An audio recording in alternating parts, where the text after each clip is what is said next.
Today I've got a very special guest. She actually empowers people to be able to use AI.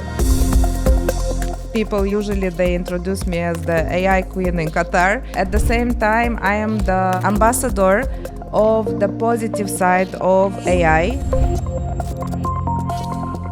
The competition starts now, and we started 2 years ago. This is the new era of literacy, a new level of words, prompt engineering. The second is how to do the combination between the existing AI services. Next big multi-billion-dollar companies, they are not the ones who develop AI, but the ones who know how to create a marketplace of existing AI services, how to use them.